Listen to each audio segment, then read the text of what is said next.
ఇప్పుడు ఆయన పోయి ఆల్రెడీ పోయి విచారణ చేపట్టాలని చెప్పి పోయిండు కదా, టెండర్లు దక్కినాయి కదా, కేంద్ర ప్రభుత్వం పరిశీలించుకుంటుంది కదా, టెండర్లు ఎట్లా ఇచ్చినాయి ఆ కాపీలు అయితే కేంద్ర ప్రభుత్వానికి ఇస్తారు కదా, వాళ్ళకి తెలియదా? తెలియదా? ఎవరు ఆయన భయపడే పోయిండు ఆయన ఢిల్లీకి, ఆయన భయపడే ఢిల్లీకి పోయిండు. సినిమా స్టార్ట్ అయింది, ట్రైలర్ అంటున్నాడు. ఇప్పుడు ఆ ట్రైలర్ ఆయన ఊహించుకుంటున్నాడు. చూసారా, ఇప్పుడే ఢిల్లీలో ల్యాండ్ అయినాను. అసలు ఢిల్లీకి ఎందుకు పోయిండు అని, ఢిల్లీకి వాళ్ళకి బానిస, ఢిల్లీకి పోతే బానిసలు అన్నారు కదా వాళ్ళు ఫస్ట్. ఇప్పుడు ఎవరికి బానిస, ఎవరిని గెలుస్తున్నాడు ఆయన?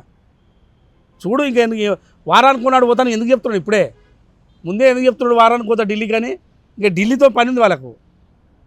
ఢిల్లీ అంటే భయం వేస్తుందా? లేదే, వాళ్ళకి పని ఉంది ఢిల్లీకి. కాంగ్రెస్ పార్టీ, కాంగ్రెస్ ప్రభుత్వము ఎప్పుడైనా ఢిల్లీ పోతుంది. పార్టీ కార్యాలయం ఆడ ఉంది, కేంద్ర ప్రభుత్వం ఉంది. బీజేపీ పార్టీ ప్రభుత్వం ఉన్నా కేంద్ర ప్రభుత్వానికి సంబంధించిన పనులు కావాలన్నప్పుడు డెఫినెట్గా ఢిల్లీకి పోతుంది. అందుకోసమే రేవంత్ రెడ్డి గారు 15 రోజులు కొనాడు పోతున్నాడు ఆయన ఆరోపణలు చేస్తున్నారు. పోతారు, బరాబరు పోతారు. ఎందుకు వారు? కేంద్ర ప్రభుత్వాన్ని కలవాలి, పార్టీ అధ్యక్షుని కలవాలి, ఆడ మీటింగ్లు ఉంటాయి, పోతారు వస్తారు. మార్నింగ్ పోతారు, ఈ నైట్ వస్తారు. తప్పేముంది అందులో? నువ్వు ఆడనే ఉండైతే ఢిల్లీలోనే ఉండు. ఇప్పుడు వారానికి కూడా ఢిల్లీ వస్తా అని చెప్తున్నాను కదా మీడియా కాడ. ఎందుకు పోతాడు వారానికి? ఏం పని ఆయనకు? ఏం పని చెప్పు? ఏం పని అంటున్నా? అవినీతి అక్రమాలు చెప్పడానికి ఆడుకోయి చెప్పాలనా? ఇక్కడ ఉన్నదే ఆయన చెప్పడానికి.